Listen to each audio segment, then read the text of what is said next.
Hey, welcome back to the More Than Recovery podcast. It's been a bit since we've been with you. It's probably 2025 by the time you will listen to this or see this episode of our podcast. But we are so glad that you're back with us. Hope you had a Merry Christmas and a wonderful 2025. And again, our purpose here each and every time we meet is to encourage you, to educate you, and to help one another with life's struggles. I find that many of us, many people out there need encouragement. This world's a tough world.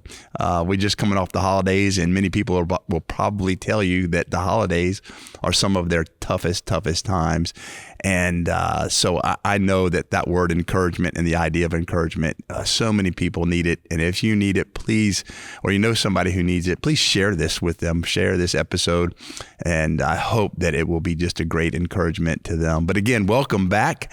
And it's hard to believe, again, Cody, that we are in 2025. Today I've got Cody Miller with us, and Cody is a two-time graduate of Next Step. We were just having that discussion. And so we're going to have just learn a little bit about Cody today and his background, where he is now. And Cody, I just mentioned this, 2 times at Next Step. This is your second time you've graduated. And if you're not familiar with Next Step, we're a minimum 12-month recovery home for men. And we used the word recovery. I don't always like that word. Recover sometimes has the meaning that we're kind of recovering you to the state that you were. But that's why I call this more than recovery. I think that it's more than that. We're not bringing somebody back to a state that they were in, but we want to move them beyond that state and we have a program called Thrive, and I say to a thriving state, Cody. Yes, sir. So Cody, I've been talking too much here, man. So tell us, you're Cody Miller, from where? I'm Cody Miller. I'm from Warner Robins, Georgia. I'm 31 years old. I've got 2 kids, Amelia and Xander. And yeah, like you said, this is my second time coming through Next Step. So. Good. Okay, so Warner Robins, we're in Macon. Warner Robins is kind of right next to us. If you know 2 cities that together the population is pretty significant. And so you're from the city right next door, right, and came back to Next Step in March, and I've got to do my March of 23. Right. You came back to Next Step for a second time, coming out of, I remember going to court with Cody. He was in jail at the time, so met him at the court. Right. You were in the orange jumpsuit? Green, because you were in the kitchen. Yep, I was in the work pod. Yeah. So he was not in the orange jumpsuit. He was in the green jumpsuit. And it's funny because when you guys are, a lot of times these guys, when they're in jail, they don't get the haircuts they need, and they don't get the hygiene they need. So you were looking a little rough, but that's right. Okay. You're looking good now, man. Yes, sir. And if you know Cody, Cody's the type of guy who cares about the way he presents himself and he looks, right, and I appreciate that about him. So he's that red-haired, we call him Red, right? A lot of people call you Red. Yes, sir. So Cody, you're 31 years old. Let's take a little bit to step back in your history here a little bit, Cody. Like I said, came back to Next Step. The first time you were at Next Step, we were trying to recall that a few minutes ago, was like 2019, 2020. Yeah. Right. And so when you were there the first time, you stayed, right? You graduated, right, and then you kind of hung out for a little bit longer. Yeah, I think I did 16 months total. Right, so right. Graduated right at 12 and did an extra 3 or 4 months. Yeah. At that point, I felt like that was key. The guys that I was kind of looking up to in the program that had graduated previous to me, it was just kind of a common factor. The ones who stayed a little bit longer were doing really well. Yeah. I kind of took heed to that. Okay. Right. Yeah. Good. So and that's, I'm going to kind of bring this out here in a minute, because Cody at Next Step, 2019, 2020, graduated, stayed with us for a little bit afterwards, several months after. And that's such a wise decision, because after you spend a year at Next Step, and your Next Step it's an environment that's it's kind of like a greenhouse, right? It's an environment where you can grow and you can learn and you can get closer to the Lord. but then you can walk out that door and the world has not changed one bit. Right. And so I think it's wise for guys to, once they graduate, stick around a little bit and kind of ease back into the world. It's kind of like landing an airplane. Right. It is. You want to come down smoothly, not like this. Right. But you're not a helicopter. You're an airplane coming in. At that point, Next Step didn't have access to the transition housing yet. Right. So even after the 3 or 4 months, I was still in that kind of protected safe haven. Yeah. Yeah. So when I did decide to leave, at that point, when I left, when I moved out, I was still making good decisions. Yeah. Just maybe didn't have I think the opportunity I've had now with transitioning back in has made a lot more sense for me personally. Yeah, we really opened up some of our transition housing a couple of years ago. So when you were there, we didn't have the transition housing so if you stayed the extra time, you still had to abide by all those restrictive rules of Next Step. Right. Versus transitional housing where you're really on your own. Right. But you're still accountable to us. Yeah. And there's still some requirements there, but for the most part, you can come and go as you want. And like I think Chris Carmichael would say, you can hang yourself or you can succeed. It's up to you. Yeah. And so we're not going to swim. Yep. We're not going to be all over you all the time. So you go out there, you have a good job. Right. Making good money. Right. Yep. So now I'm working in sales, the sales industry in general, kind of something I've always had more of a keen to do, and found an opportunity to get into solar sales, and kind of put my back against the wall and bit the bullet, and now I'm in it as far as I can be in it. I'm traveling back and forth to Maine monthly. Had your first taste of real snow, he said, and skiing. You're right, and skiing. That was not the best experience. Snowboarding. Right. Snowboarding is definitely not what I was built to do. This is a Georgia boy. He's not a Maine boy. Right. So so that is, but what a wonderful experience up there though. Yeah, it was beautiful. I got to see, it's just a lot of things I've gotten to see just here previously that I never really expected to see. I'd never been to Washington, D.C. I'd never seen the White House and National Monument, and then being in real mountains on a ski lift and things like that. That kind of solar kind of opened those doors for me, having to travel back and forth. And so if you need solar panels, here's your guy. Hey, right. That's me. But Cody is prior, the first time he was at Next Step, he was working. You were kind of working in sales then too. More service, Freightliner. Yeah, right. Service and sales. Right. And now he has transitioned over into, and Cody's a great salesman. He's very pleasant to talk to. And I think people feel real comfortable with you. And there's a fly around here that keeps getting, I don't know where he's come from, but Mark, but we need a fly swatter. I know now he's all over your eye. He knew you were going to do this today. No doubt. You liked your hair gel or something. Right. He's there. I know it. But so you came back to us, obviously, got back out there working, having some success, but then had a hiccup. Right. And it doesn't take much, does it? No. Once you start going down that road, you've had your first hiccup, your second, and then the next thing you know, once you get caught up in the system, it's the smallest little thing that's gonna get you. Yeah, it's definitely a factor of evaluating yourself and knowing what's going to help you through the process. Because when I decided the first time I came through Next Step, leaving the church and going to another church. And I've said it to you before. I've said it to a lot of people. My intentions were great going to this other church. It was more convenient to where I lived, and even went as far as sitting down with Todd and the pastor of that church, and we sat down just to kind of make him familiar with who I was. But I ended up just hiding on that back pew. Yeah. I didn't have people there who knew who I was, and it's important to be held accountable, and I lost that. Yeah, and it's not that the church we go to is the one you have to go to. That's not what we're saying. I think what the issue is that I think it's more of an issue here, and this fly is going to drive me crazy. Is the issue is especially in the South, there's so many churches. Right. That if I decide to, I want to not be accountable anymore to the people that I've gotten to know, that I can just go and find another church right down the road, sit on the back pew. Nobody knows me. Nobody is, nobody knows me, and I can just kind of do. I know you're watching that fly. This is the fly episode of this podcast. So Mark's going to come get him, and so I think that this is great. This guy wants to. It must be my shampoo or your gel or something like that. So Mark's going to try to get him out of here. There you go. I think you got him. All right.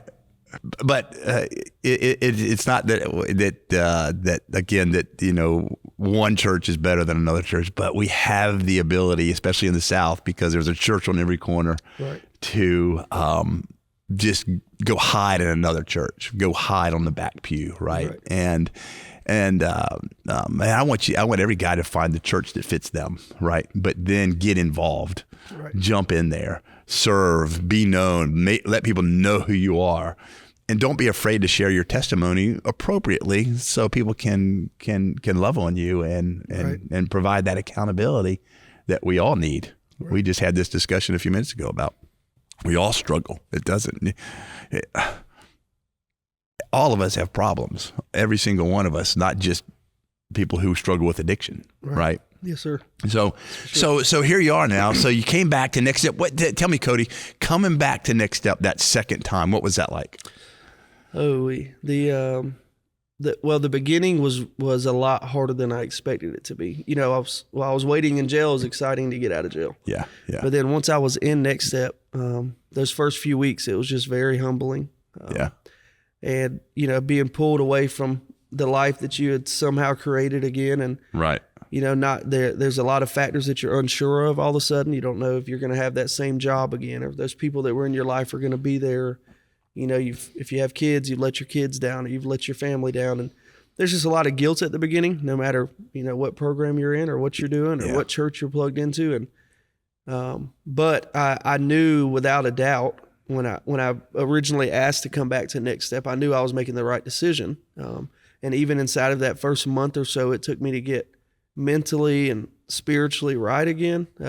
I knew that I was in the right place. Yeah. I knew that I knew it's exactly what I needed at the right time of my life again. It was just very humbling to come back into a program and go from, I was somewhat a leader my first time around, and there was a lot of things that I was expected to do, and I was holding guys accountable, and then all of a sudden I was low man on the totem pole again. And there's just a lot of factors that play into that, pride and humility. Yeah, sure. Yeah, so because you can recall, man, when I was here before, I had gone through the first 6 months. Then once I start my second 6 months, I can go to work. Right. And I've established myself in the program. I'm somewhat of a leader here. People know me. Right. And then all that, you have to do all that over again. So it's like starting from the bottom all over again. Right. And knowing there's guys in the program who are ahead of you that you were really ahead of them. Right. And so you have to kind of swallow all that pride and all that. That just dealing with those things emotionally and mentally. So, yes, so you come back in the program, you're there, you get through. Let me ask you this, Cody. I think my perception of Next Step is after you're there about a month, time just starts to fly. No doubt. We're so busy and we have so many things going on. And I say that after a month because your first month you're there, you're trying to decide if you want to be there. Right. You're trying to, so things are slow, but once you settle in and you get into the rhythm of things just, they go so fast. And the next thing you know, you're going to work. Right. And it's you look back now, like being in the, real world is what they call it. But you look back now and you miss those first 6 months at times. Because after those first 30 days, when you get through all those emotions, and then you're doing peanuts or the Belk's charity sale, you're involved with things of the community, you're coming to church 3 times a week, months fly by a lot faster than you would expect. Because out there, if there's any of you guys that are watching that are thinking that you may need some help, right now, the hardest decision you're making is you can't see where putting 12 months of your life aside is going to benefit you. And you're worried about all these things you're going to lose that you're losing anyways. Yeah, that's right. You're going to lose them anyway. I can promise you these first 6 months that if you were to make this decision and bite the bullet and come, it'll go by so fast and you will appreciate it and want to go back to that once you're back out there building a life again. So. Yeah, I've talked to so many guys who tell me, either they're graduated from Next Step or they're in the second 6 months and they're working, who tell me, I miss the first 6 months. Right. Because you're so immersed in the Word of God and you're so immersed in all of those things, and really you're not really having to make a whole lot of decisions. Right. It's all made for you. Yeah. And then you go back to, you get out there and you're working around people who are not doing the same things that you're doing. Right. And it's tough. Yeah. It is. It's really, really tough. And and that's why we do it. That's a lot of programs won't allow you to go to work, or if you go to work, they keep your money. Right. You go to work, but they're keeping all your money. Next Step's not like that. You go to work, that's your money. Right. We're helping you save it, but it's your money. And when you graduate, you get it. Yeah. Except for what you're paying every month and for rent. Yeah. And so, and it's not a lot. No, not at all. I mean, it's not a lot at all. I mean, it's pretty, I think we need to go up on that. So don't let Chris hear that. He may do that. Right. Seriously. No doubt. Yeah. So, and the dynamics inside that first 6 months with working with the guys, splitting firewood, delivering firewood, like you said, selling peanuts. Yeah. You build a bond with guys, that people who you may have never mixed with in the life before. And, next thing you know, you have best friends in there. I mean, you spend those first 6 months, well, really, ultimately the year, you spend laughing. I mean, yeah, everything's a good time. Everybody finds the best out of everything, but also you're in the trenches with guys who have been living a similar life to you, and now they've got an opportunity to change. And most of us, it was our introduction to God. So it just brings a joy out of you that you never would have found anywhere else. Yeah, that's what I love about being at Next Step and teaching down there and working with the guys is to watch a guy sometimes who has no background at all in the Bible, Jesus, God, and to watch them all of a sudden light up. Right. And they wow, I never heard this. I never knew that. I had some false beliefs about who God is, or about what the Bible says. Right. And we do try to have some fun in doing all of that. We do. We've done some skits and things like that. You've been through. Yeah, we've done some funny skits. Yeah, no doubt. Yeah, and made fools of ourselves out there. And but yeah, I think that's watching a guy just kind of blossom, and then he has to go again, and then he has to go back out there into this world. And I tell the guys all the time that if you think this world is getting better while you're at Next Step, it's not. It's only getting worse. We always make the joke that that those problems, or the devil, whatever you want to call it, is in the parking lot doing push-ups the whole time you're here. Yeah, so, that's right. When you go back out there, he's there. He's ready. He's been preparing to see you again. So. And those problems you thought, the danger in that sometimes is some guys think they can go back out there and do what they had been doing and now be able to control it. Right. And they can't. They realize real quick you can't. That's actually where I felt when I left the first time and went back to that life. It was, that's kind of always the status quo in it, that you feel like you'll be able to control it, or you can just do it one time, or whatever it may be. Yeah. But ultimately, if that one time you may have decided to go back to your addiction, if you look back to the months before, there was already a pattern. Way before there was a high. Yeah. So you fall in your mind before you fall using, right? You fall, and that's all of us. We've thought about what we're going to do and how we're going to do it and how we're going to get away with it long before we do it. So the fall occurs here long before it occurs, because you think about a guy at Next Step typically is clean for that year. Right. So he has no physical addiction, dependency. His body is not craving the drug or the substance anymore. It's now his mind. It's his thinking that's the problem still. And that comes back to, Cody, I was thinking about with you, it's now been, we're coming up on 5 years that you've been connected in some way at Next Step, and if you have been engaged in a lifestyle of substance abuse or whatever the issue is, it's not going to change in a year. No. It's not. It's not going to change in a lifetime, really. No. It's a daily get up and make up my mind every single day that I'm going to honor and obey God.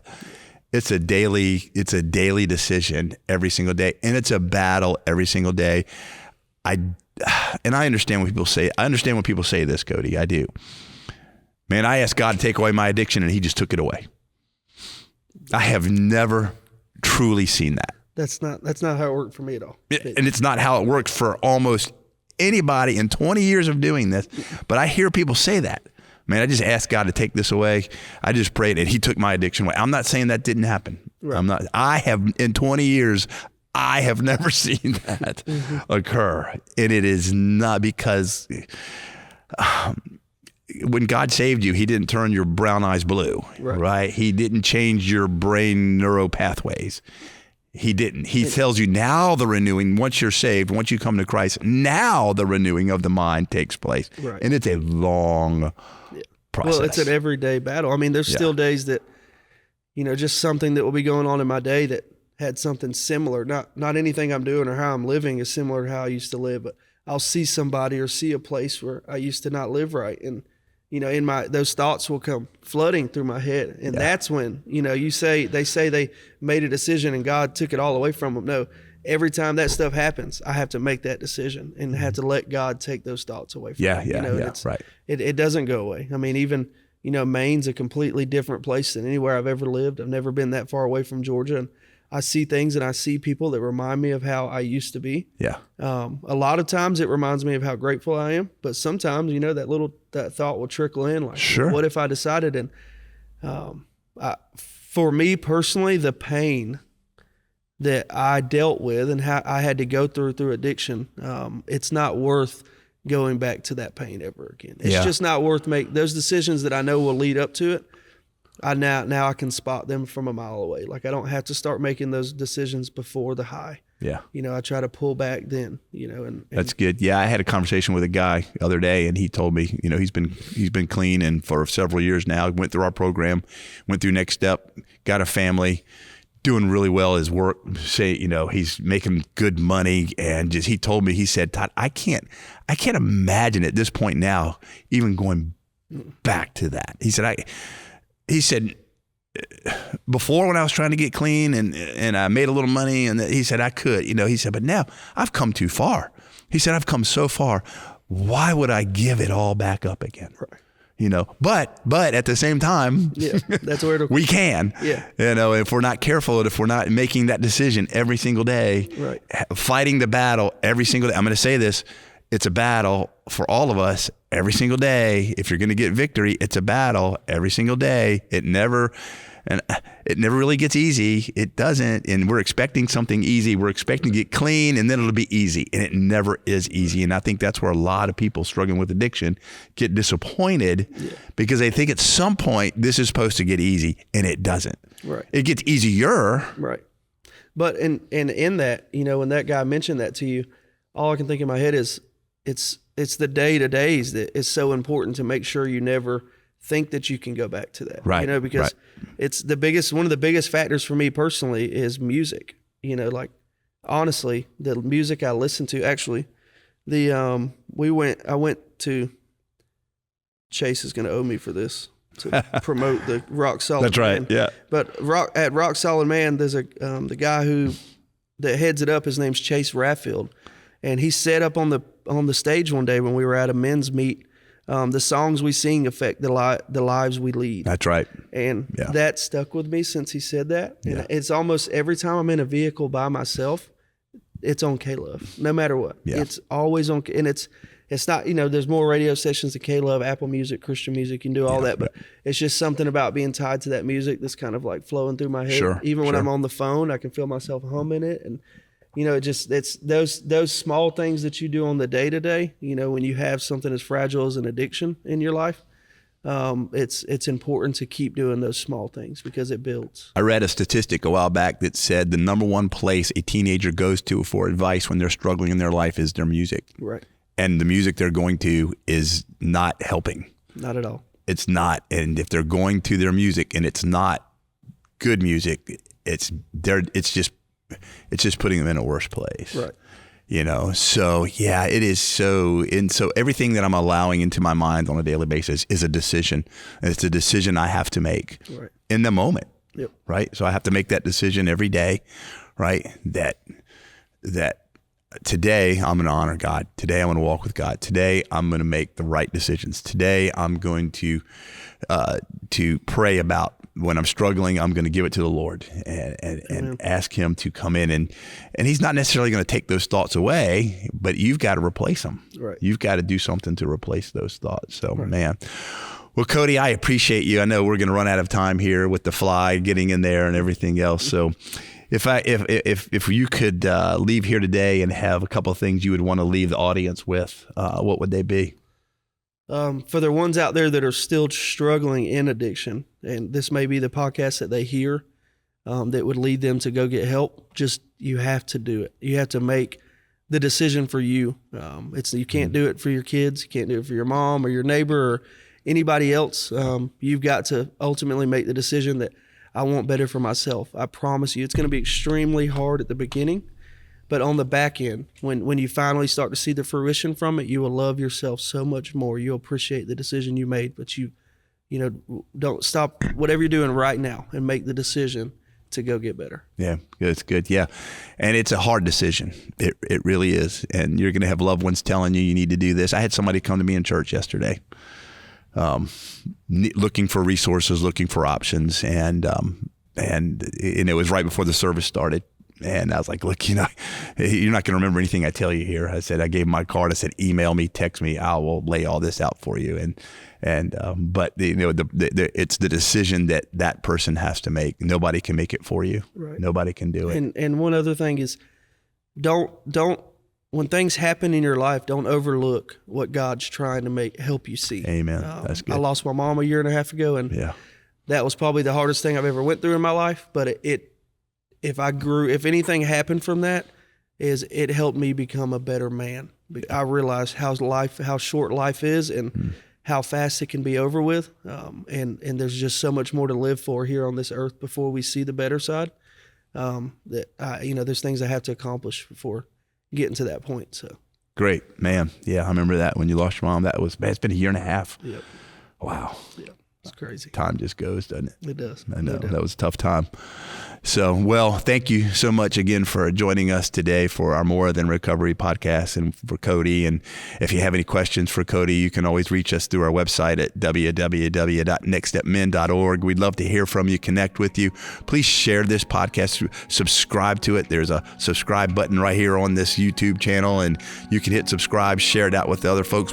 Our intent is to reach people. We're trying to use this medium that we're not very good at, or I'm not very good. Mark's great at it. Cody does a great job.